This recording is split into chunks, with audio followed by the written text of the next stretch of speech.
आपण अत्यंत महत्त्वपूर्ण अपडेट पाहतो. हा व्हिडिओ आपण शेवटपर्यंत पाहावा. राज्यातील कर्मचाऱ्यांचे जानेवारी पेंडिंग फेब्रुवारी वेतन निधी मंजूर. GR निर्गमित.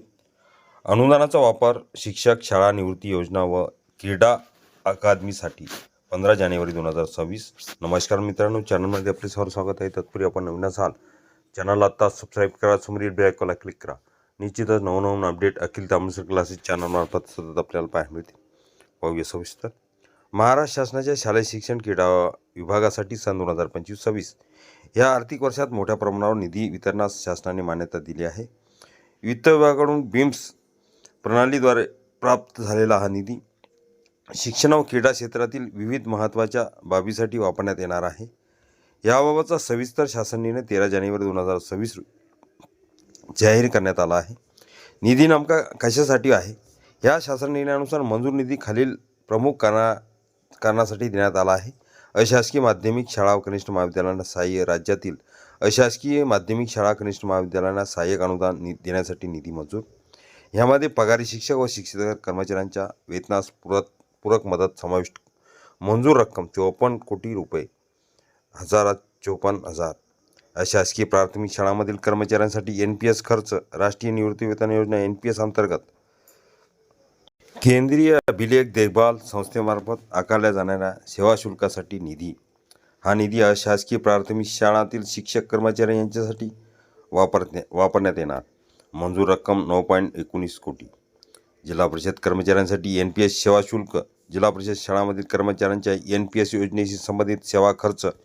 NPS अंतर्गत केंद्रीय अभिलेख देखभाल संस्थेत दिले जाणारे शुल्क. मंजूर रक्कम 34.35 कोटी.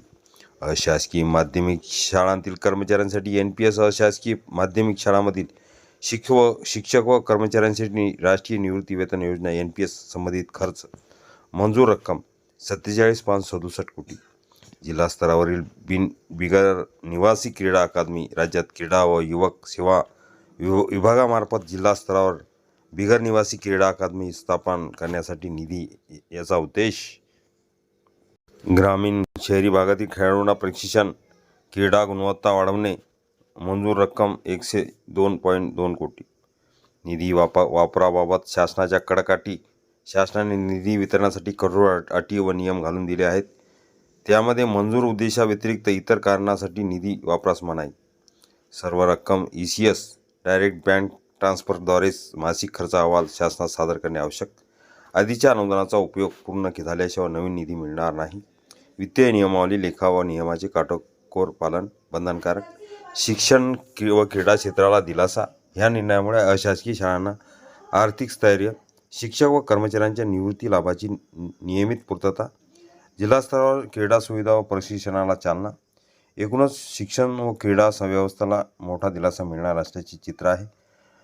GR पाहण्या अगोदर हा व्हिडिओ उपयोगी वाटत लाईक, शेअर आणि अखिल तांबेसर क्लासेस चॅनलला लगेच सबस्क्राईब करा. GR पाहूया. निधी कोणत्या कारणासाठी 13 जानेवारी 2026चा GR. आपण संपूर्ण GRचं थोडक्यात स्पष्टीकरण बघितलेलं आहे. हा पूर्ण GR अखिल तांबेसर क्लासेसच्या डिस्क्रिप्शन बॉक्समध्ये लिंक तिथून डाउनलोड करू शकता.